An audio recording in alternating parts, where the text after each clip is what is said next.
cardio, ça devrait le faire aussi, entre guillemets. Et donc ça, on va dire que Prepolek, lui, en termes de changement, il se retrouve aussi face à un lutteur grappleur qui fait des blitz, comme comme sur qui il était prévu. Ouais. Donc peut-être qu'il a fait les adaptations et ça va payer, entre guillemets, face à Benoît. Et comme tu l'as dit, il a rien à perdre, hein. Il va être le plus gros outsider de la carte, j'en doute pas, tu vois. Oui, j'ai vu les codes sont sortis. Là, on est sur du. Attends, je vais voir si c'est déjà sur Unibet, mais j'ai vu sur Twitter, on était sur du plus 1000, quoi, grosso modo. Donc, on lui donne pas spécialement de chance, mais encore une fois, quand t'as rien. Non, il n'y a pas encore sur unibet.fr, mais voilà, ça va être le plus gros underdog de la carte. Et puis, dernière chose, hein, c'est sur des short notices comme ça, souvent, tu dois aussi considérer les jet lag et tout ça. Là, il était prévu de combattre au Canada, il vit au Canada, donc il n'y a pas de différence d'horaire, il n'y a pas de gros déplacements ni quoi que ce soit. Donc, il n'y a pas de gros avantages du côté de Benoît Saint-Denis, si ce n'est l'expérience et le niveau. Donc, un combat clairement à prendre au sérieux qui représente certains risques, mais voilà, beaucoup plus rassurant qu'une opposition contre Joel Alvarez. Ouais, clairement, clairement. C'est risque très mesuré. Voilà, combat de reprise, forcément. Mhm. Mais moi, en tout cas, pour le peu que j'ai regardé sur Prépolek, je vous invite à regarder rapidement pour vous hyper un peu plus si vraiment vous dites, ah non, c'est bon, ça sert à rien de regarder ce combat-là. Non, non, je trouve que ça. Voilà, si vous voulez suivre un petit peu la carrière de Benoît, je pense que ça va être un combat intéressant, mais pour ce qui doit être, quoi. Combat de reprise, tu vois. Ouais, ouais, ouais. Mhm. Mais voilà, et ça permet de voir s'il y a une gestion un peu de. Parce que ça représente une pression, je trouve. Quand tu es ultra favori comme ça, de temps en temps, c'est un peu. T'as cette pression de devoir livrer absolument un combat où tu montres à quel point tu es favori et tu peux pas faire la moindre erreur en quelque sorte. Après, contre Joel Ouais, Alvarez, il devait pas faire la moindre erreur, il devait non, faire le sûr. combat parfait, donc il est préparé à ça. Oui, après, encore une fois, tu vois, c'est en combat, sur des combats de reprise ou des combats de relance, tu peux aussi, tu sais, il y a des coachs qui vont demander à leur élève de faire les rounds, tu vois. De pas chercher un finish, genre, vas-y, c'est bon, c'est un combat de reprise, c'est facile, finis-le dans les 30 premières secondes et on n'a rien appris, tu vois. Donc des fois, tu peux aussi avoir une stratégie qui va plutôt être, ok, il faut que tu me le gères premier et que à partir de la moitié du deuxième, tu trouves un finish pour avoir suffisamment d'informations pour la suite. Faut que Ouais. c'est quand même un intérêt, tu vois. Donc, je suis pas là pour le voir délivrer en 30 secondes, ça va plutôt me faire chier, tu vois. Enfin, avoir une opportunité comme ça d'un combat de relance et plier ça en 30 secondes, sur le plan. Qui crie à côté. J'espère que tout le monde m'entend bien. Et on va discuter, les gars. On va discuter du changement d'adversaire de Benoît Saint-Denis. Alors, j'ai reçu, comme d'habitude, je ne sais pas combien de messages. Pour juste la petite info, les gars, je suis arrivé en France hier soir. C'est Fred qui est venu me récupérer. Et j'ai reçu aussi mes compléments alimentaires. Parce qu'en fait, je me suis loupé. J'avais commandé du coup mes compléments alimentaires Nutrimuscle. Malheureusement, je ne les ai pas reçus avant de partir au Japon. Donc, j'espère que tout le monde va bien. J'attends qu'il y ait... S'il y a des compléments, du coup, là, j'ai un petit peu qu'on ne connaît ni Nana ni Deb. On ne sait pas d'où il sort. Donc je suis allé regarder un peu le profil, on va en discuter. Et alors le problème qu'il y a eu, je pense que franchement, si Gamrot, Rebecki ou Ruffy n'auraient pas parlé, on aurait été content qu'ils trouvent un adversaire pour Benoît. Le gros problème qu'il y a, c'est que là, Gamrot l'a défié, il dit que BSD l'a refusé. Rebecki l'a défié ouvertement, il a dit je peux être à Montréal, il n'y a pas de problème. Et Ruffy, lui, c'est encore autre chose. Ruffy, lui, voulait l'affronter dans un autre événement. Et là, on se retrouve avec ce gars-là. Et alors, déjà, il faut savoir une chose, c'est que Benoît n'a rien demandé. Le fautif dans l'histoire, parce que souvent, on va... Comment on appelle ça? On renverse la situation, mais le vrai fautif dans l'histoire, c'est Joel Alvarez. Hein. C'est pas Benoît Saint-Denis, il n'a rien à voir, lui. Lui, Benoît, il allait pour affronter Joel Alvarez. Ça, c'est la première chose. La deuxième chose, c'est sûr que là où on est déçu, c'est sportivement parlant. Sa cote est à 7. Le mec a 8 défaites. Il a 35 ans. Et il a fait un passage à l'UFC, malheureusement. Ça s'est mal passé, il a eu 2 combats de défaite. Donc on aurait tous préféré, je suis d'accord, qu'il donne sa chance, parce que Benoît, je rappelle qu'on lui a donné sa chance à l'UFC, mais Benoît c'est un espoir. Donc c'est-à-dire que quand Éliseu lui donne sa chance, c'est comme Oumar quand il donne sa chance par exemple au Kazakh, c'est des espoirs. Si Benoît aurait donné sa chance entre guillemets à Axel Sola ou à Lozen Keita ou à des mecs comme ça, eux c'est des espoirs entre guillemets. Donc là oui, là le mec c'est pas un espoir. C'est un mec qui est là pour sauver le combat. Et c'est ça le gros problème en fait. Et c'est pour ça que tout le monde. Ça a mis un coup à tout le monde. Moi, le premier, je ne m'attendais pas fait du tout, je ne savais même pas qui c'était. Mais voilà. Maintenant, le côté positif. Voilà, ça c'est pour le côté, on va dire, c'est vrai que c'est relou, on aurait préféré Rebecki, on aurait préféré tout ce que vous voulez, en tant que passionné de MMA. Mais maintenant ce qui est bien, c'est que ça va lui faire un verre, ça va le remettre en condition. Et voilà. Mais bon, c'est toujours mieux de pouvoir combattre, de ne pas avoir fait une prépa pour rien. Il faut trouver aussi le mec qui est sur place. Hein. C'est ça qui est bien. C'est ça qui est bien. On peut le relancer, tant mieux pour nous qu'il le fasse à la manière. Alors c'est exactement ça. C'est-à-dire que par contre, il faut qu'il fasse avec la manière. C'est-à-dire qu'il ne faut pas qu'il fasse un combat laborieux. Il faut qu'il y roule dessus littéralement. Il n'y a pas de voilà. Et alors après, attention à une chose. Et ça je vous le dis toujours. Attention aux short notice. Attention aux mecs qui n'ont rien à perdre. Ne croyez pas que c'est pas stressant. Le mec, lui pour le coup, il a vraiment tout à gagner. Rebecki, à la rigueur, il aurait pris le combat. Bon, bien sûr, il arrive en short notice.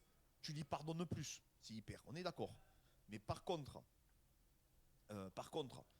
là, lui, il n'y a pas droit à l'erreur. Lui, il ne faut même pas faire un combat à la décision. Lui, il faut lui rouler dessus, il faut le régler. Il n'a pas de prépa. C'est pas un mec à le niveau de Benoît, on va pas se mentir. Il faut le régler, quoi. Et je pense que Benoît, il a les qualités pour le régler assez facilement. Donc, voilà, le mec, il strike. Il n'a pas une lutte de ouf. Non, je pense sincèrement qu'il va le faire. Il va le faire. Il va le régler. Ça va être, à mon avis, un non-match. Après, voilà. Après, un combat reste un combat. C'est ce que je dis toujours, les amis. Oui, mais s'il perd là, il aura perdu dans tous les cas. Il n'y aura pas de... Oui, complètement. Maintenant, il ne faut pas le sous-estimer. Moi, j'ai le spectre Bisping, Mickey Maker, Rocco. Mais moi, je suis le premier à le dire. Il nous est arrivé exactement la même chose avec Abdul Otoni. Otoni était double champion du Jungle Fight, il doit affronter Abdul, il avait battu Pereira. Et on se retrouve avec Wheeler. Wheeler, c'est la même chose. Wheeler, c'est un mec qui était âgé, c'est un mec qui avait rien à perdre, c'était au premier PFL. Et j'étais stressé de ouf. Parce que je me suis dit, attends, ce mec, il prend le combat, il a rien à perdre. Tout le monde, la cote d'Abdul, elle était pareille, elle était à 1, 0, je sais pas combien. Le mec était à cote à 7, comme un peu, ou 6, je sais plus, comme lui là. Je me suis dit, tu vois pas qu'il met un coup de genou sauté à Abdul, il le met KO. Alors là, écoute-moi, là c'est la fin des haricots par contre. C'est-à-dire que la défaite était vraiment interdite. Parce que ce mec n'a rien à faire avec Benoît, ou lui, Wheeler, n'avait rien à faire avec Abdul dans la cage. Et il faut faire attention à ces mecs-là, parce qu'il va arriver, mais alors à mon avis, complètement relâché le mec. Il peut faire le combat de sa vie, tu vois. Et on l'a déjà vu, hein, on l'a déjà vu. Donc il faut rester concentré. Je sais que Nico et tout seront concentrés, que Benoît aussi. C'est bien pour Benoît qui combatte. Hein. Maintenant, je vous dis, je pense que les gens sont déçus, parce que j'ai reçu je ne sais pas combien de messages, je vois les commentaires que j'ai eus et que je vois. Les gens sont déçus parce que les autres ont parlé. Il n'y aurait pas eu Gamrot, Rebecki et Ruffy qui auraient parlé, on n'aurait pas eu du coup cette polémique, en quelque sorte. Là, c'est sûr que dans notre tête, on a envisagé Gamrot, on a envisagé surtout Rebecki, hein, qui s'est proposé. Mais voilà. Bon, mais après, c'est des choix, c'est les managers, c'est eux qui font le job, quoi.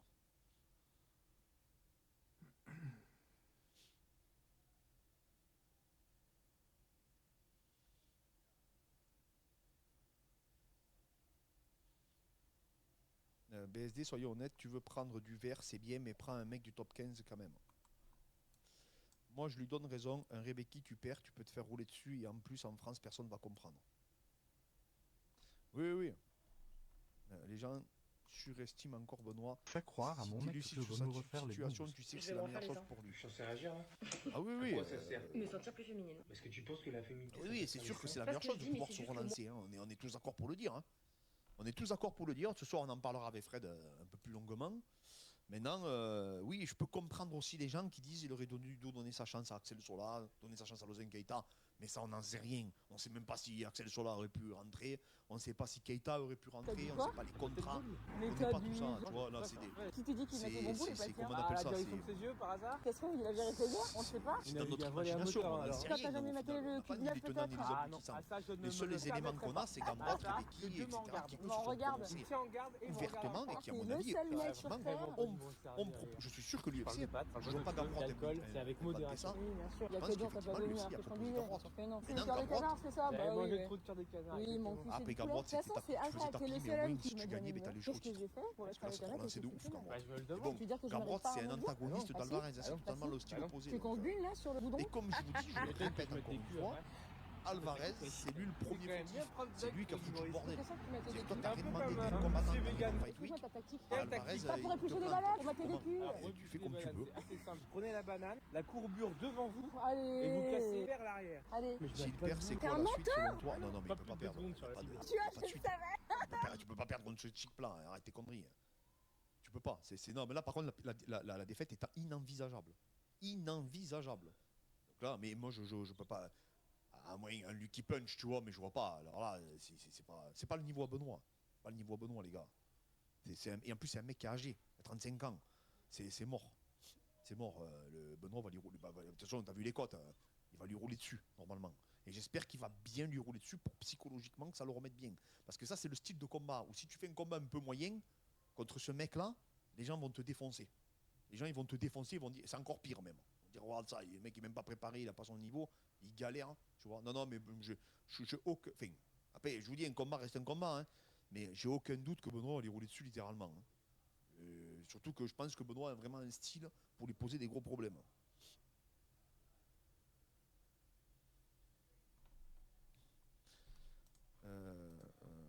Guillaume Pelletier a dit que c'était pour donner la chance à un fighter d'intégrer l'UFC comme lorsque Benoît est arrivé. Non, mais alors ça, par contre, ça c'est vrai si c'est un espoir, le mec. Le mec a déjà été à l'UFC, c'est pas donner sa chance, ça. Le mec a donné. Ça, là par contre, tu peux pas dire un truc pareil. Tu affrontes Axel Sola, tu donnes ta chance à Axel Sola. Là, c'est pas pareil. Là, tu donnes la chance à un espoir. Tu prends Lozen Keita, tu donnes sa chance à Lozen Keita de rejoindre l'UFC. Comme Benoît à l'époque, lui, avec Élysée. Benoît était invaincu. C'est un jeune espoir. Là, le mec, tu donnes pas sa chance. Là, le mec, c'est un mec qui a déjà été à l'UFC, qui a été viré et qui n'a pas le niveau. C'est une réalité. Faut arrêter. C'est un mec qui a pas. Là, je comprends ce qu'il veut dire, je comprends le fond, mais par contre, je comprends la forme, mais le fond, non, c'est pas du tout la même situation. Benoît Saint-Denis, c'était un espoir quand il a affronté Eliseo. Comme le Kazakh a affronté Oumar Nurmagomedov. C'était un espoir du MMA mondial, le mec. Il avait un gros palmarès déjà. Là, tu affrontes Axel Sola. Axel Sola, c'est un espoir. Là, oui, tu lui donnes sa chance d'intégrer l'UFC. Mais ce gars-là ne fera rien à l'UFC. Il a 35 ans, il a 8 défaites. Tu peux pas dire que ce mec-là, tu donnes sa chance pour qu'il fasse une carrière à l'UFC.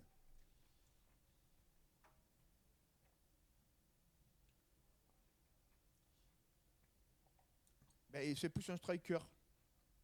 Guillaume, tu es bien gentil, mais 35 ans, le mec, 8 défaites. Arrête de nous raconter des histoires. Non, mais après, Guillaume, ce qu'il fait, c'est pour l'intérêt de son athlète. Il a raison. C'est-à-dire que si demain, je te parle sport, je te parle dans l'intérêt de ton athlète. Moi, je comprends que si demain, il a eu la proposition, je te dis des bêtises, hein, s'il a eu la proposition de Rebecca et de, comment il s'appelle, de ce type. Et si toi, tu veux que Benoît se refasse, bien sûr que tu vas prendre l'autre. C'est ça le rôle de manager. C'est protéger ton athlète. Et ça, pour le coup, si en tout cas, il a eu plusieurs propositions, c'est bien fait de sa part. Ça lui remet un verre, ça peut le remettre en confiance et derrière, il peut enchaîner sur le FC Paris. Pourquoi pas un gros nom? Ça, moi, je le comprends. C'est pas ça que je dis. Moi, je dis pas, il a raison, Guillaume Pelletier, de faire ça. S'il a eu les propositions, je te parle. Moi, je parle, non, c'est pas donner sa chance, là. Là, c'est d'ailleurs, beaucoup de gens l'ont dit. Il aurait dû donner sa chance à Axel Sola. Mais bon, ça, c'est n'importe quoi, ça aussi, on n'en sait rien.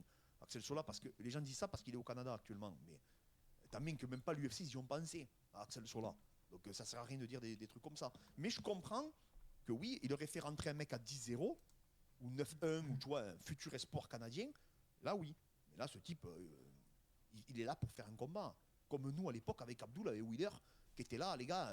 C'est comme nous, on aurait dit, ouais, on lui donne sa chance pour le PFL. Vous foutez de ma gueule ou quoi? Le mec, il avait rien à faire face à Abdul. Mais comme il n'y avait que lui, ben, tu prends le mec. Et ben, lui, c'est pareil. Il n'a rien à faire avec Benoît.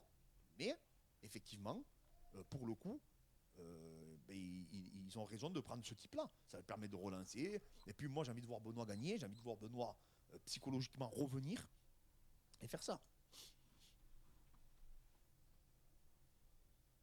Le mieux, c'est de rien dire au lieu de dire que tu donnes une chance. Oui, mais parce qu'en fait, je pense que les gens ont été déçus, donc ils ont dû... Vous savez, c'est très dur, hein, tu reçois des messages. Je pense que Benoît a dû être harcelé de messages, Nico a dû être harcelé de messages, Guillaume Pelletier a dû être harcelé de messages, donc il y a tout le monde qui te saoule. Quand ils ont dû voir l'annonce, tout le monde a dû lui écrire en lui disant C'est la kératine. Ouais, mec. C'est un soin à la kératine. Tu vas affronter un mec alors qu'il y avait Non. des béquilles. Parce que les fans, ils voient leur intérêt à eux. Et lui, en tant que manager, il voit l'intérêt de ses athlètes. De volupté, de légèreté. Oh, ça, c'est un petit 8% en termes de courbe. La kératine, ça. C'est quoi, je vais nous prendre un shot de kératine. 35 ans, une défaite 0-2 à l'UFC, c'est vraiment c'est horrible. Et le truc qu'il y a, c'est que voilà, et un peu comme il dit, il n'a pas refusé Alvarez. Hein. Moi, dans ma vie, j'ai eu. Il n'a pas refusé Alvarez, hein. C'est tout. Hein. 0 sur 10. C'est Alvarez le premier fautif dans cette histoire. Ce n'est pas Benoît Saint-Denis, je le répète. C'est lui qui a annulé. C'est comme ça, c'est tout. Donc voilà, bon, en tout cas, force à Benoît. On espère qu'il va faire un combat de niveau dessus. Et après, certainement qu'on le reverra à l'UFC Paris. Le timing est très bien en plus parce qu'il aura du temps pour peaufiner, pour travailler, pour continuer d'évoluer. Et on lui souhaite une belle victoire. Lui, à chaque fois, pour son côté créé de. Bon, merci. De toute façon, on fait un petit retour ce soir avec Fred. Ça y est, c'est bon. Ça y est. C'est bon, t'es validé, t'as pas besoin, frère. Ça y est, le quartier, tu l'as quitté. Bonsoir. C'est rouge. Pourquoi il reste? Mais c'est mignon. Oh non. C'est la calvitie. Je jurais, c'est la calvitie. Il y a une odeur bizarre là, non? Ça sent quoi? Ça sent la thune. Je propose les cartes. Voici une levrette. Merci beaucoup. Une levrette. T'aimes bien?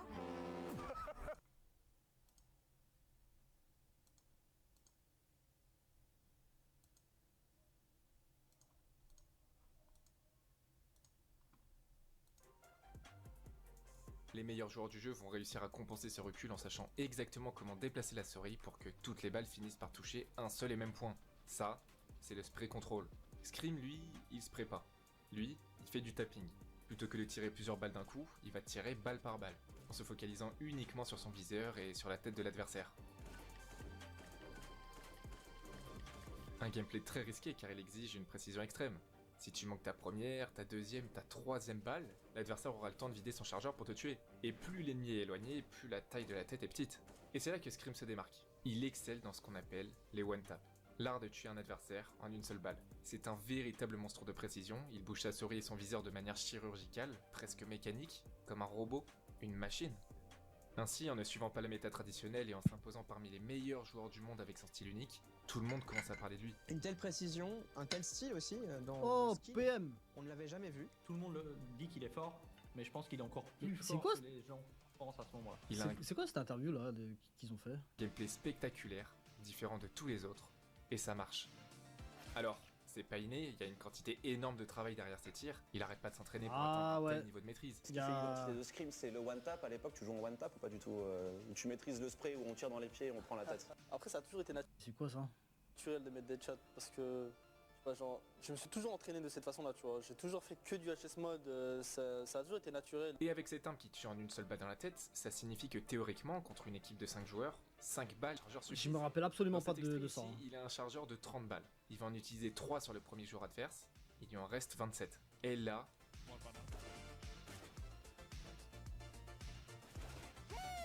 il tue les 4 autres joueurs avec une balle chacun. Ce qui implique que pour tuer les 5 joueurs, il n'a eu besoin que de 7 balles. So fucking easy, man. Et voilà, c'est ça. C'est ça, le gameplay de Scream. Nous sommes fin 2013 et a lieu une des compétitions les plus importantes de l'année, la DreamHack Winter 2013, une occasion en or pour Scream et ses coéquipiers de remporter un tournoi majeur. Ils vont très bien s'en sortir en remportant les matchs des phases de poule assez facilement. C'était la meilleure équipe du monde. Genre on avait battu tout le monde, on venait de gagner un tournoi, à part Nip peut-être. Je sais plus trop par rapport à Nip, mais je crois qu'on était très très bons à ce moment-là. Ouais, c'était très décevant surtout, très décevant. Et qui suivent, ils en sont capables. Et à chaque fin d'année, il y a les résultats individuels donnant un classement des meilleurs joueurs du monde. Et pour sa première année chez Very Games, sur ce récent opus de Counter-Strike, Scream finit 7ème. Ce qui est incroyable pour un joueur avec un gameplay si unique. Mais la statistique la plus impressionnante, c'est celle-ci. Son pourcentage de headshot. 73,5% d'headshot en 2013, ce qui est absolument extraordinaire. Pour vous donner un ordre d'idée, on va comparer cette statistique avec les meilleurs joueurs du monde en 2013. Forest affiche 51,9%, Dozia 48,1%, NBK 54,1%, Exist 46,8%, enfin voilà, vous l'avez compris, la moyenne est aux alentours des 50%. Scream a 73,5%. Il a plus de 20% d'avance sur les headshots. Est-ce qu'on se rend compte d'à quel point c'est phénoménal ? Ça veut dire qu'en moyenne sur 10 kills, il y en a 7 qui tuent en headshot. C'est ainsi qu'il portera fièrement le surnom de Headshot Machine. Également, il a 70,9% de réussite en clutch en situation de 1 contre 1, ce qui fait de lui le joueur avec le meilleur taux de réussite dans ce genre de situation, parmi tous les professionnels. Il me chauffe moche là, il me chauffe un peu trop moche là. Des équipes emblématiques du paysage compétitif. En 2014, Scream rejoint Titan, toujours accompagné de ses anciens coéquipiers de chez Very Competitive. Ah, elle était bien cette coupe hein. En 2014, Scream rejoint Titan, toujours accompagné... C'est quoi cette coupe? Elle était pas mal hein. Guys, cool hairstyle, no? I was like 2014, that was 10 years ago. I was 20 years old. Accompagné de ses anciens coéquipiers de chez Very Games, c'est en fait le même roster mais sous un autre nom. Et le premier tournoi majeur de cette nouvelle aventure, c'est le SL1 Katowice, un tournoi dans lequel ils ne parviendront même pas à sortir de la phase de groupe. Une véritable désillusion pour l'équipe francophone que l'on pense parmi les meilleurs à ce moment-là.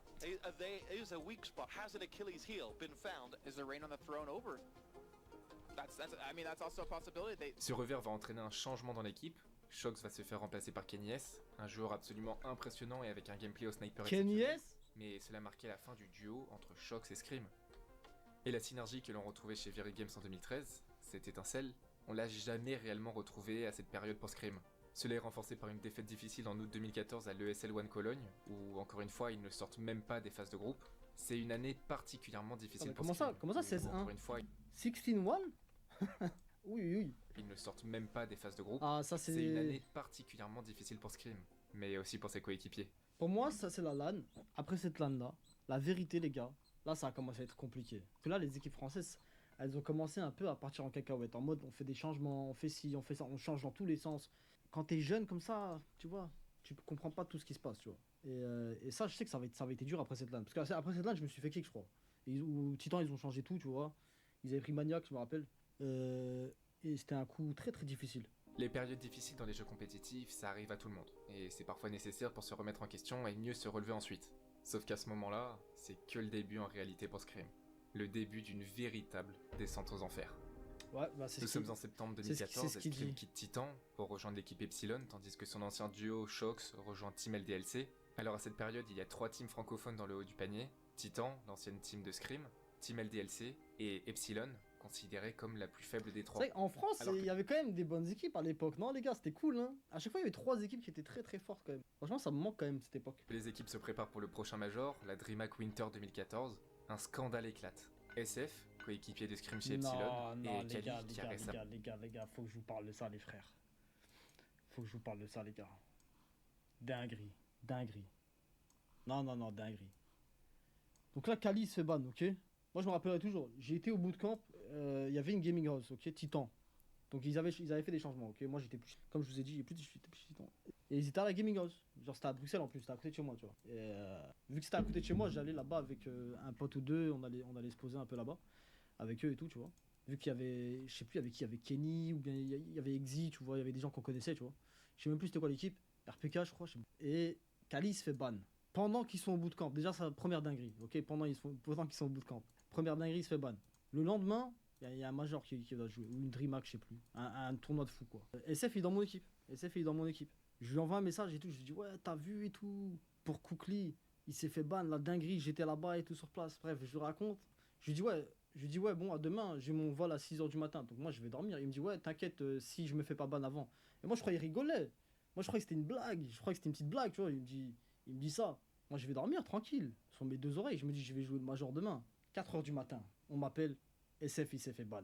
Non, je fais non, c'est impossible, frère. Il rigolait pas, en fait. En plus, je suis sûr que c'était un joueur talentueux, lui. C'était grave un joueur talentueux de fou. Je sais pas, il a dû activer un cheat à un moment donné, ou je sais pas, j'en sais rien, mais frère, on n'a pas fait le major à cause de ça. J'y suis allé en mode spectateur, t'imagines? À la base, je devais jouer, et j'ai été en mode spectateur. Et voilà.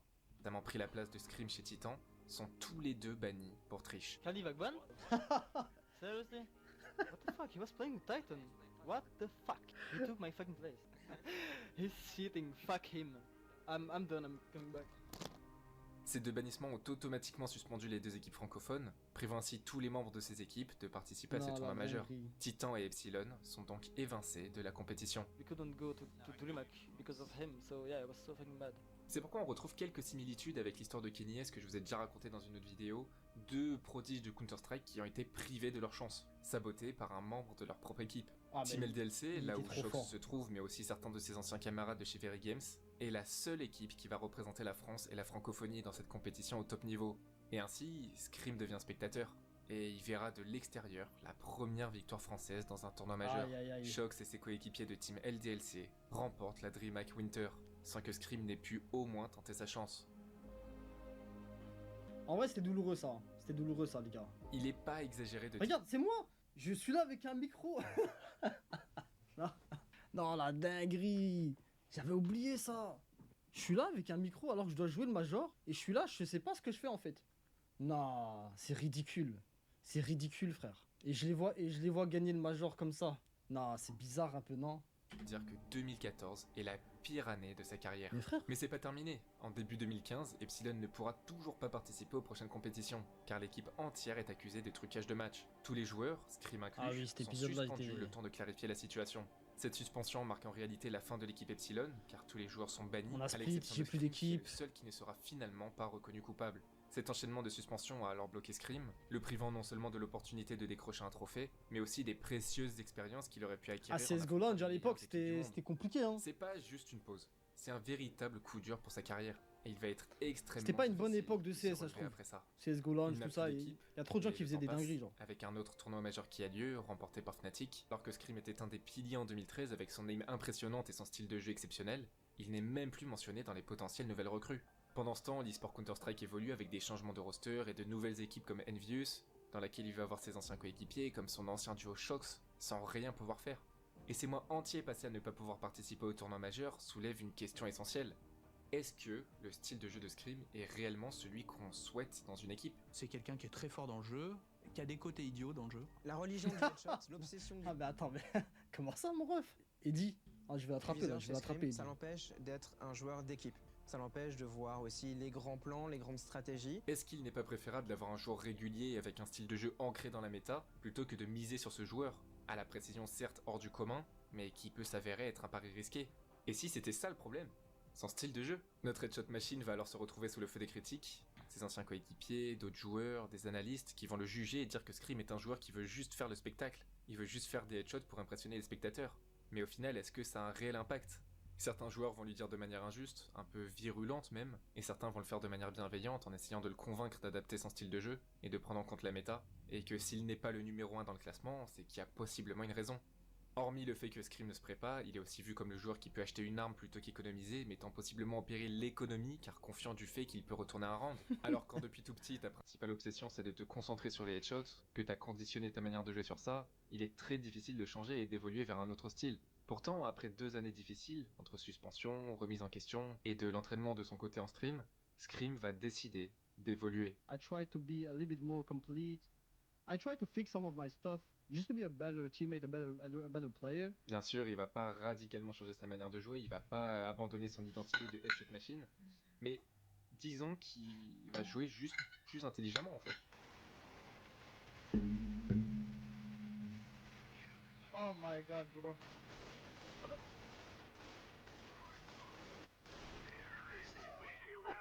Il va entraîner son spray pour l'utiliser de manière situationnelle, tout en conservant sa force des one-tap dans la tête. L'idée n'est pas de se perdre dans un autre style de jeu, mais d'ajouter de la flexibilité à son arsenal. Cette nouvelle étape de sa carrière se fait également avec l'arrivée dans l'équipe Team Kinguin, une équipe internationale. Il va alors jouer avec des profils bien différents de ceux qu'il a croisés jusque-là, car les joueurs avec qui il a joué depuis CS Source venaient généralement du même environnement. Alors rencontrer des joueurs suédois comme ceux de Ninjas... Ah bro, Kinguin, one of my favorite teams man, one of my favorite teams. Incroyable les gars, Kinguin, incroyable. Première équipe internationale sur CS je crois ever. Je crois qu'avant ça il n'y avait pas d'équipe internationale. Je me retrouve avec un Portugais, Suède, Norvégien, Suède. Pyjamas, ça va lui permettre d'apprendre davantage sur les manières de jouer. C'est là où j'ai appris l'anglais, il y a un mec qui m'a posé la question. C'est un peu là où j'avais appris un peu l'anglais, tu vois. Scream va prendre en maturité aussi, non seulement en tant que joueur, mais aussi en tant qu'individu.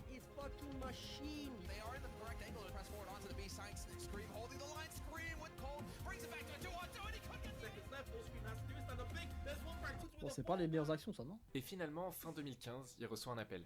c'est Shox, son ancien duo, celui avec qui ils ont marqué les esprits. Et Scream, désireux de retourner en France à ce moment-là, décide de revenir chez Titan, aux côtés de Shox et des autres. C'est une petite phase de transition pour ce qui va suivre, mais pour vous montrer que si je vous parle de Scream et de son gameplay qui a évolué se rapprochant plus de la méta, ça ne change en rien le fait qu'il reste la Headshot Machine. Regardez ici, cette confrontation entre Titan et l'autre équipe française Envy. Titan remporte 16-11. Mais c'est pas ça qui compte ici. Le pourcentage de headshot de Scream est de 96%. Sur 22 kills, il en a réalisé 21 en headshot, ce qui est extraordinaire. Ah mais chez Titan, j'étais bon chez Titan. Je crois que mon AM chez Titan, c'était mon prime sur CSGO. Hein. Je pense. Hein. Non, je sais pas en fait. En termes de headshot pur, je pense, ouais. Après, je pense que chez G2, j'étais meilleur, je pense. Face à des adversaires au top niveau. En comparaison, le pourcentage le plus élevé parmi les autres joueurs, c'est RPK avec 71%. Donc voilà une petite période chez Titan, mais la période qui compte vraiment, c'est en 2016, lorsque le roster de Titan se fait signer par l'équipe G2 eSport. À ce moment-là, dans l'équipe, nous avons Scream, Shox, RPK, Smith et Body. I never really felt that thing many times. When I felt that with Shox, I felt like we were the best duo, not because we were the best players, but because we have also teammates working for us, you know? Like, it's not like me and Shox were just carrying our team, no. Ouais. RPK surnommé le tank, appelé comme ça car c'est un joueur extrêmement solide et très fort sur ses positions, une véritable brute avec un style agressif, mais sa plus grande force, c'est sa faculté incroyable à défendre les sites de bombes. Ah Smith, oui, RPK, il a déjà joué avec Scream chez Very Games, et il a remporté ce fameux major avec Team LDLC quand Scream était suspendu en 2014. C'est un véritable pilier français de la scène Counter-Strike. Et enfin, il y a Body, l'un des grands espoirs de la scène qui va découvrir la pression et les exigences du très haut niveau. Avec ce nouveau roster, Scream est enfin de retour. En fait, les gars, l'équipe, c'était une synergie incroyable.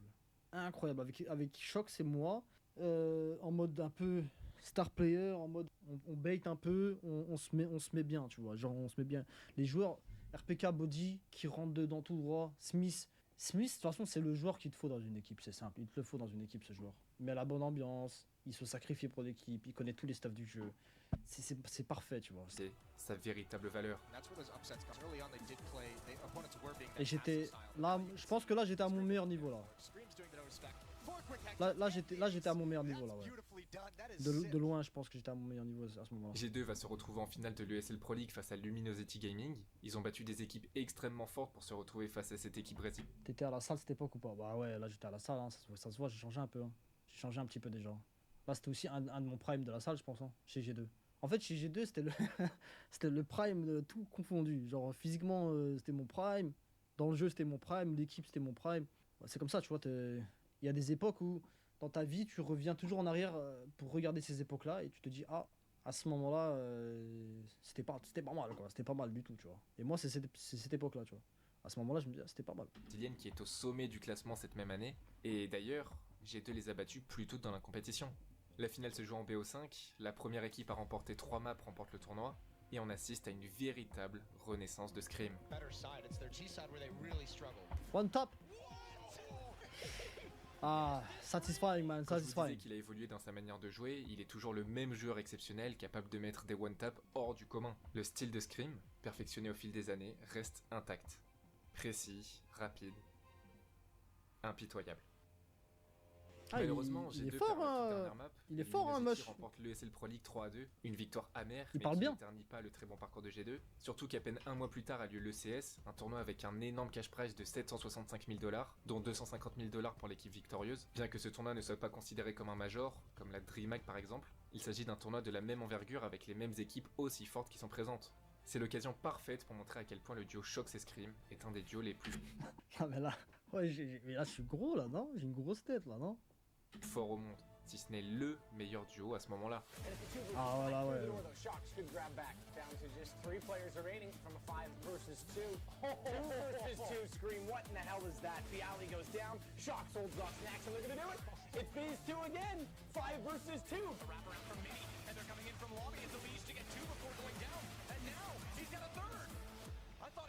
Sooner as Shox walked in, but it's still going to be D2 in the site with control. Low HP on Scream as he has to try and wait for Mini to be entered, but it's simple found by Shox. En fait, Shox et moi, on a le même style de jeu, tu vois. On se comprend sans parler. Bizarre, hein? Genre, t'as des gens comme ça avec qui t'as une synergie sans forcément te parler, tu vois. Et après, je pense qu'on était très très forts individuellement, donc du coup, tout était fluide. Tout était fluide. Parce qu'on jouait un peu de la même façon, lui et moi. Donc on se comprend automatiquement, en fait. Mais c'est vrai que cette époque-là, c'est insane, hein. T'as encore des skins sur CS? Bah ouais, j'ai tous les skins. Sharks is because no one's watching the front of the site. He's able to wrap around, take down from the alley as he gets inside of the smoke. Down by Scream though. Thankfully there's a smoke out. That's nearly a lineup. Good shot though by Scream. Here we go then, 2-on-2 situation. Scream not aware the post so close, but what a shot with the Desert Eagle. And now it's up to Shox, the master. Of course, he wins the clutch. La première étape pour G2 consiste à se qualifier parmi les meilleures équipes d'Europe avant d'affronter les meilleurs du monde en phase finale. Alors dans cette première phase européenne, G2 termine à la deuxième place, décrochant ainsi son ticket pour la dernière étape. Et pareil, ils vont gagner 2-0 contre NiP, l'équipe qui a terrorisé la scène Counter-Strike auparavant, puis 2-1 contre Team Liquid, l'équipe américaine. Ils se retrouvent alors face à Fnatic en demi-finale, une équipe suédoise considérée comme la seconde meilleure équipe au monde en 2016. L'équipe qui remporte cette confrontation se retrouve en finale, à un pas du trophée et des 250 000 $. Et là, G2 humilie complètement Fnatic sur la première map, avec une victoire 16-2 sur Overpass. La map suivante c'est Dust 2, et bien que la confrontation soit plus équitable, G2 l'emporte 16-13, s'assurant ainsi une place en finale face à la meilleure équipe au monde, l'équipe qui les a battus lors du tournoi précédent, les Brésiliens de Luminosity Gaming. Ah, revenge, revenge. Les autres ont leur revanche à prendre pour prouver que les Français ont toujours leur place parmi les meilleurs. Oh,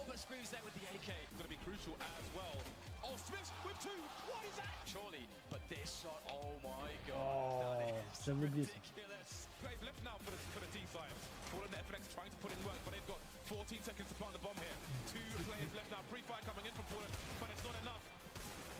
It's one dig away. He needs to take down Scream. He's got 5 seconds to do it. The smoke fails. He's coming in for a spray. 2 seconds. He's going to get a kill here. The Glock is not enough.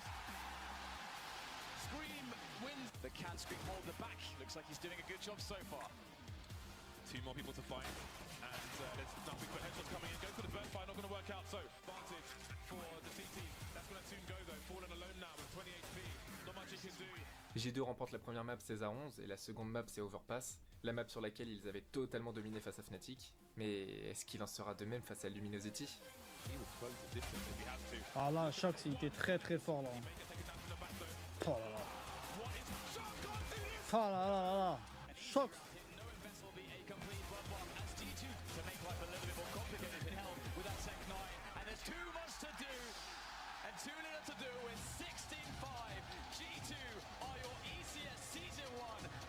Une finale qui se termine en 2-0 avec une totale domination de G2 autant en demi-finale qu'en grande finale. Une victoire sans appel qui marque un tournant dans la carrière de Scream, c'est le plus grand tournoi qu'il a remporté. Ouais, ça mon tournoi celui-là. Ah, ça rappelle des souvenirs hein. À la fin de l'année 2016, Scream retrouve des meilleurs joueurs de Counter-Strike au monde, se positionnant à la 9ème place. Un retour dans le top qui était incroyable à ce moment-là. Est-ce que je dois vous rappeler ce qui s'est passé les 2 années précédentes? Malheureusement, j'aurais adoré vous partager une immense victoire de Scream lors d'un major après toute cette histoire. Mais on va pas parler de ça, on va pas parler de ça. Ça restera sa plus grosse victoire sur Counter-Strike. Il ne remportera pas de tournoi majeur de toute sa carrière sur CS. Et à vrai dire, c'est ça qui est impressionnant. La plupart des joueurs dont on se rappelle, c'est pour leurs grosses victoires, leur nombre de compétitions remportées, et pourtant Scream est l'un des joueurs les plus connus du monde, tout FPS confondu. C'est une véritable légende. Son gameplay, souvent critiqué, lui a permis de se propulser parmi les joueurs légendaires de Counter-Strike. Son ère chez G2 prend fin et il quitte l'équipe, remplacé par Apex. Il continue à jouer en rejoignant FaZe, mais finalement il sera même pas titulaire. Il restera presque 1 an et demi chez Envy, mais ils arriveront pas à avoir de réel impact, et il passera par d'autres équipes pour finalement arriver chez Gamer Legion en 2019. Et bien qu'il soit conscient qu'il n'est plus à son apogée, il va lui arriver... Après on peut arrêter la vidéo là aussi hein. Quelque chose qui va complètement le dégoûter de la scène Counter-Strike. Les coachs et les joueurs vont lui annoncer qu'ils ne veulent plus jouer avec lui, alors qu'il est toujours sous contrat. Et il va se faire kick en plein milieu d'une nuit par hasard, montrant aussi la facette anxiogène et malveillante de l'e-sport. Obviously not my prime, but still it shows how bad the communication is in the team and like how bad people are, you know, like because doing this for me is not professional. C'est la dernière expérience que Scream aura sur Counter-Strike. Et forcément, ça va lui briser le cœur. Les cheveux il longs. ressentira même du dégoût pour ce jeu qui l'a rendu célèbre et lui a donné ce statut de légende. Parce que oui, pour parler de Scream, on peut vraiment employer le terme de légende. Ah, merci moche. Merci moche. Scream. I would say Scream. It's hard to don't say Scream, right? Scream. Scream has the best aim. Sachez que Scream détient le plus haut pourcentage d'headshots de l'histoire de Counter-Strike Global Offensive. Scream will forever be the best headshot machine of CSGO. 67%, it's not even close. What? Bro, that's crazy. And 500 maps, double the maps played. That is disgusting. People will forever talk about his one-taps. Et même si des prodiges débarquent et s'approchent de ses résultats le surpassant parfois, il est difficile de le comparer à ses nouveaux talents car Scream a accumulé bien plus de matchs à son actif. De plus, Global Offensive a cédé la place au récent CS2 et on peut donc affirmer que c'est la fin d'une époque. C'est alors qu'à l'été 2020, Scream annonce qu'il se retire définitivement du jeu Counter-Strike, annonçant que le jeu lui a beaucoup apporté, mais qu'il aurait espéré que les choses se passent différemment. Un chapitre se ferme, mais son héritage dans l'histoire du jeu et dans le c'est cœur triste des les fans gars, reste c'est intact. triste quand même. Scream ne va même pas tenter sa chance sur CS2 au niveau professionnel, et il va se tourner vers un autre jeu. Fort de l'expérience qu'il a acquise au cours de toutes ces années et de sa faculté à viser avec une précision chirurgicale, il part avec un avance. Tu sens que c'est déjà différent le jeu. Tu vois une arena, tu vois des trucs, des bazookas, tu vois. Aïe, je pense que je dois arrêter la vidéo là normalement en théorie. Tâche considérable.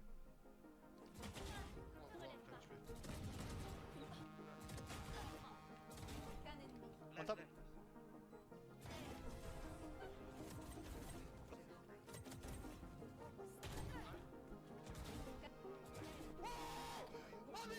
Il va alors rejoindre une équipe professionnelle. C'était vraiment pas terrible. Le jeu de Riot Games, à ce moment-là, Team Liquid, une équipe dans laquelle il va remporter des tournois très importants comme les VCT EMEA, faisant de Team Liquid la meilleure équipe d'Europe à 2 reprises. Liquid. Il va également jouer chez Carmine Corp. Liquid, c'était incroyable. Liquid, c'était insane. Liquid, je pense, c'est une de mes équipes préférées dans ma carrière. Genre, même si c'est pas du CS, je mélange les deux. CS, Valo, dans ma carrière, globalement, Liquid, c'est une de mes préférées. Parce que la structure, déjà, elle est incroyable. T'as tout ce que t'as besoin, frère. Genre, t'as tout. T'es trop bien. Tu vois ce que je veux dire? T'es trop bien. Et on a fait des belles années aussi chez Liquid. On a fait des belles années. J'ai joué avec mon frère, c'était pas mal. Bon, chez Cassé, c'était pas pareil, mais l'équipe ne parviendra pas à briller comme... Cassé, c'était une époque bizarre. Je sais même pas expliquer avec des mots, en fait. Autant dit personnellement que dans l'équipe, c'était bizarre. C'était juste une année, voilà, c'était une leçon de vie. Dans la vie, des fois, il y a des choses qui vont mal se passer. C'est pas parce que c'était cassé, je pense qu'à ce moment-là, c'était comme ça. Ça devait se passer comme ça. C'était un flop, bien sûr, c'était un flop. On a fait 10 matchs, bon, on en a pas fait beaucoup, mais tu vois, genre, on fait quand même plus de la moitié des matchs avec un coach. Ça, tu vois, il faut le souligner, mais... quand même, c'était pas une année tip top. Et j'ai perdu énormément de poids à ce moment-là aussi. Sur les streams, à un niveau toujours impressionnant, c'est sûrement un des joueurs les plus satisfaisants, fascinants à regarder.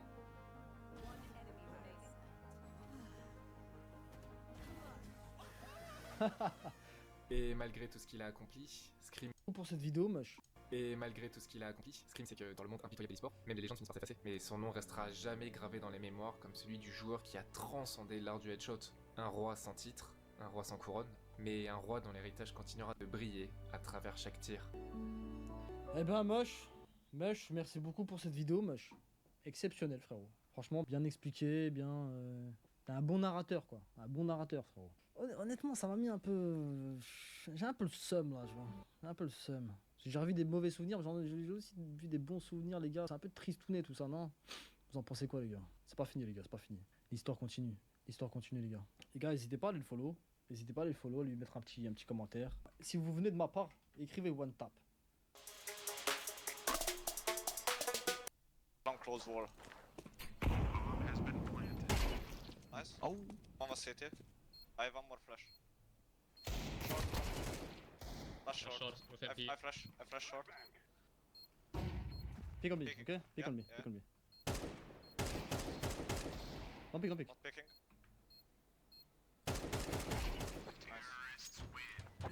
I just want to say it was my AK. The best possible skin in this game. Good, man.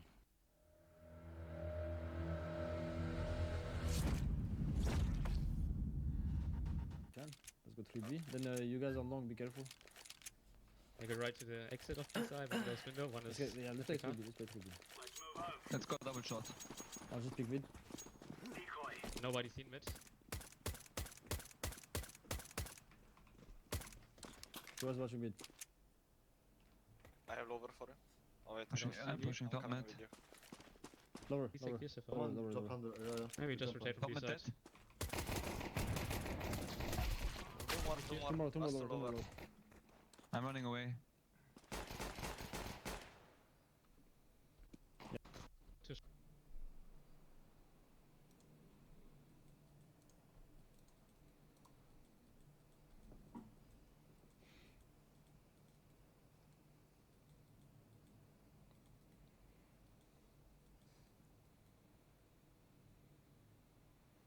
Long. Long. Too long. They're pushing. Give him smoke. I'm gonna short Pass. Both on AS right now. Outside. Different. Nice. Good job. Känner hon Jonas? Fuck, I'm so old. Good man. Die say schöne Runde, Jonas. Schöne Runde. That means nice round on German. Nice round. Nice round, also good. I dropped the net. We can give me molly.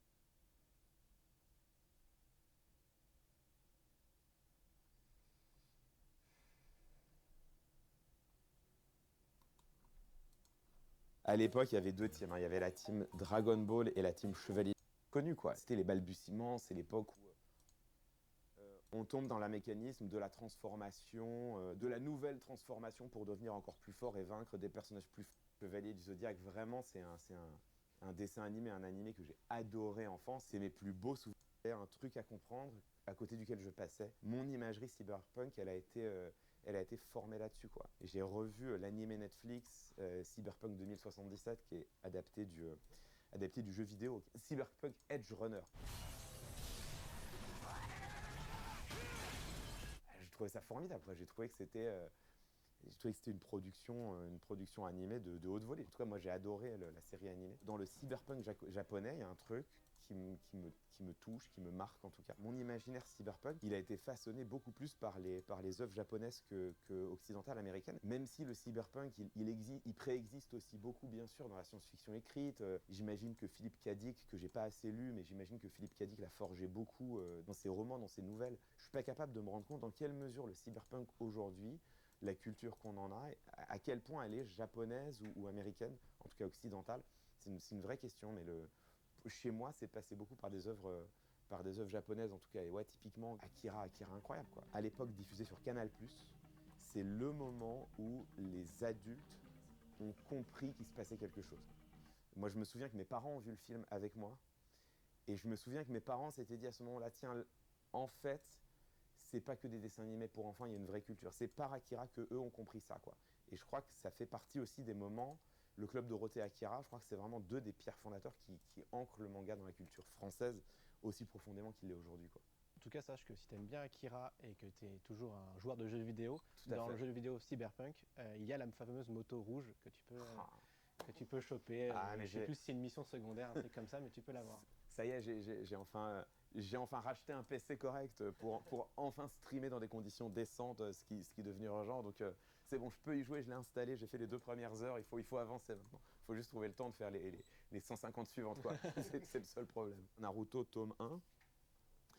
Moi, Naruto, c'est ma redécouverte, mais des années plus tard. En plus, dans des circonstances qui sont particulières. Je découvre ça à 22 ans parce que je suis en train de faire mon Master 2 de sciences politiques à Sciences Po, que c'est une année difficile.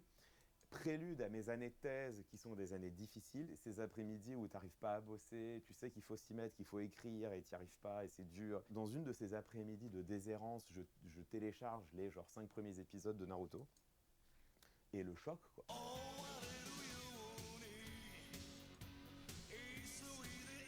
Il y a longtemps, quoi, on télé, d'accord, mais je suis édité dans Naruto, les gars.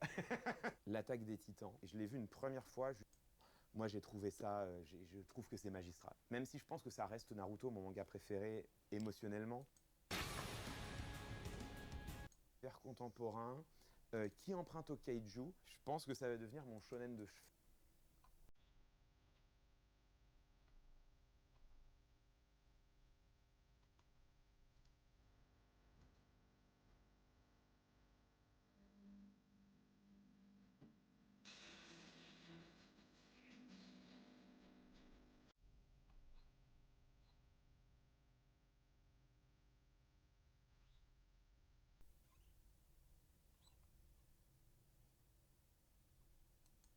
Plus vous prenez de la hauteur, plus tu officiel de légende du club. Déjà la communication, de l'histoire sacrément ironique. Et là, ils n'ont pas assez de points pour accéder aux Worlds.